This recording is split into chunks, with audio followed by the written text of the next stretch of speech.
Alhamdulillahilladzi ja'ala hadhil hafla haflatan mubarakah.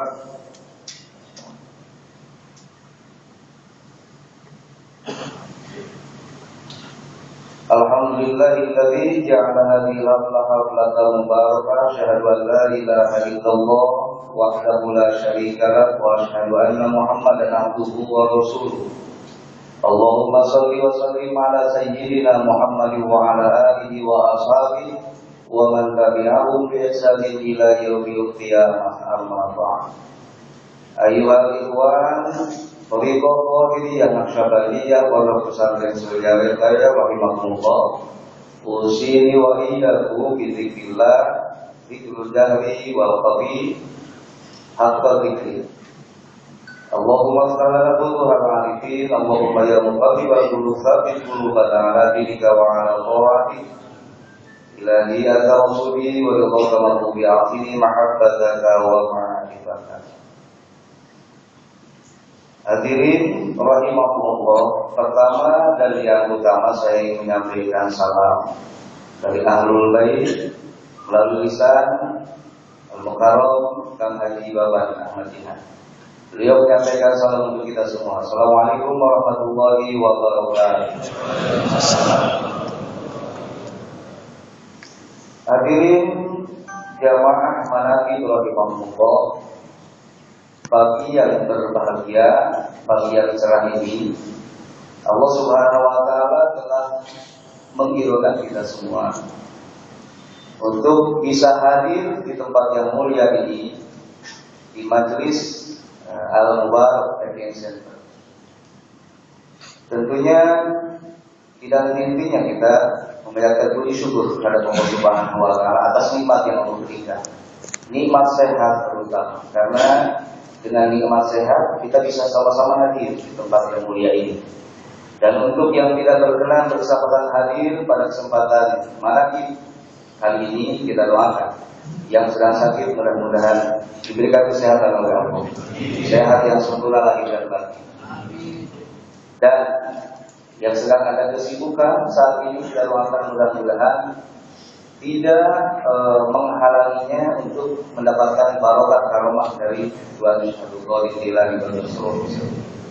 dimanapun berada. Apalagi tadi disampaikan bahwa manaqib di sini itu bisa juga diikuti di tempat yang lain. Bagi ini luar biasa, terobosan yang luar biasa dari di bidang perkembangan fintech, karena memang beliau Al-Mukarram guru kita Pak Kiai Wahyudin sangat concern di bidang ini. Dan di lembaga dakwah TKN yang baru saja dibentuk di Surabaya sebagai satu lembaga otonom di Provinsi Surabaya, beliau adalah ketuanya di bidang Infocom, informasi dan komunikasi. Selanjutnya hadirin, setelah kita menyatakan rasa syukur kita baik secara lisan maupun hal yang terutama, maka salawat dan salam tentunya semoga Allah limpahkan kepada baginda Habibana wa Nabiyana Muhammad sallallahu alaihi wasallam. Dan mudah-mudahan salawat salam untuk berkahan ini Allah limpahkan juga keluarga Ahlul Bait dari Rasulullah SAW dan para sahabat tabi'in auliya Allah, dan mudah-mudahan Allah senantiasa melimpahkan untuk kita semua, dan mudah-mudahan kita menjadi umat Rasulullah SAW dan menjadi muridnya Syekh Ahmad Shahidullah dari Arifin radhiyallahu. Ketika kita dilatih sebagai muridnya dari Syekh Ahmad Shahidullah dari Arifin radhiyallahu anhu, maka otomatis kita pun muridnya Sultanul Auliya Syekh Abdul Qadir Jilani dan umat Rasulullah SAW. Hadirin rahimakumullah,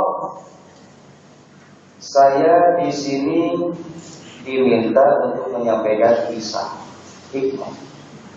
Berarti saya harus bercerita ngadongeng kira-kira. Kenapa disebut ngadongeng? Karena saya tidak ikut menyaksikan sebagai saksinya. Sejarahnya saya mendengarkan kisah ini dari saksinya, saksi sejarah, yaitu almarhum ayah anda sendiri. Dan juga kisah ini juga didapat dari orang-orang terdekat beliau yang bahkan sampai saat ini masih ada, masih hidup sebagai saksinya. Beliau adalah putra dari gurunya pengarsa Abah, gurunya almarhum Ayah Nanda Cianjur di bidang maimpo dunia bela diri, yaitu yang mungkin Bapak Ibu kenal nama Ceng Mumu. Nah, Ceng Mumu ini gurunya pengarsa Abah di bidang ilmu bela diri, dan Ceng Mumu ini murid dari Abah Sepuh. Ya, jadi saling kait-kait. Nah, putranya ada dua. Yang paling tua cikalnya masih ada saat ini, usianya 97 sekarang, kurang lebih. Beliau masih bisa kita temui dan masih bisa kita ajak dialog. Tetapi ya terkadang karena namanya usia 97 sudah lanjut, kadang-kadang ada lupa ingat. Ya. Fisik masih beliau masih kuat jalan, hanya pakai penggerak. Beliau domisili sekarang ada di Cibubur Cianjur. Jadi tempat Ceng Mumu ini di Cimahi, Sukabumi, dan beliau adalah orang Sukabumi. Hanya kemudian beliau nikah dengan orang Cianjur. Sekarang hidupnya di Cianjur, di Cibubur, kurang lebih 17 kilo dari pusat kota Cianjur. Nah, beliau namanya Ceng Habsi. Ceng Habsi. Nah, saksinya masih ada. Jadi saya juga dapat kisah juga dari beliau. Terlebih kisahnya hubungannya dengan pembelajaran ilmu bela diri, dan banyak hal yang bisa membuat kita jadi tersenyum, apalagi yang pernah belajar ilmu bela diri. Jadi ketika dapat cerita ini bisa dibayangkan, kita bisa menerawang ke alam dulu itu, ke alam sana. Bagaimana dulu 3 serangkai ini? Karena kata beliau, kalau kemana-mana dari setiap pesantren termasuk belajar ilmu bela dirinya, selalu 3 serangkai ini tidak pernah lupa. Para sahabat yang dulu disebutnya Cep Jaka Munji, beliau nama panggilannya. Terkadang dia dipanggilnya Cep Mumun, pengasah ini. Jadi namanya itu Jaka Munji. Karena Jaka Munji dipanggillah Cep Mumun. Dibilang Cep itu sebagai penghargaan penghormatan kepada putra guru. Cep. Ada juga Ceng, banyak kalau istilah sudah itu. Cep, Ceng, Am, itu nama-nama panggilan untuk keluarga ahli-ahli ibadah ulama. Jadi yang 3 adalah Cep Mumun, pengarsa Allah sendiri. Kemudian Oo, siapa Oo?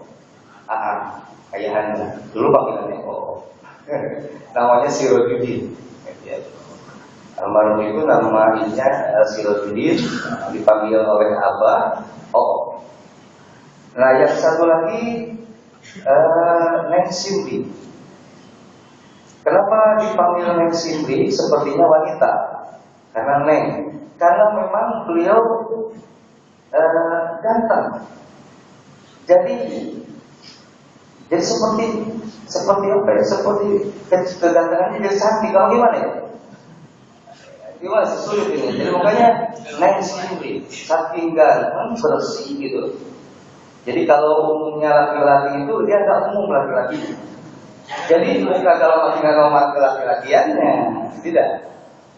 Jadi kalau istilah sekarang cowok metrosek lah kira-kira seperti itu. Gitu ya. Jadi cowok tapi rajin luluran kayak gitu. Rajin. Kalau sekarang ibaratnya sehingga bersih penampakannya. Nah kalau itu kan nggak ada istilah gitu. Jadi saking gantengnya luar biasanya.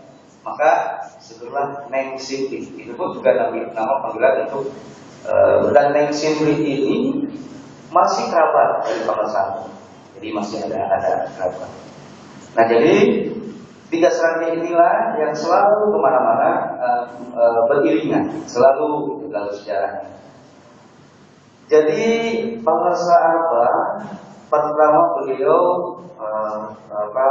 berkelana istilahnya, keluar dari Godeba untuk menempuh perjalanan dalam ilmu. Itu pertama ke Cianjur, ke pesantren Jember. Kalau sekarang terkenal dulu istilahnya Aang Nuhnya. Kalau sebelakang terkenal Aang Nuhnya. Padahal Aang Nuh ini adalah putra dari Muhammad Satidi, gurunya penguasa Abah. Jadi penguasa Abah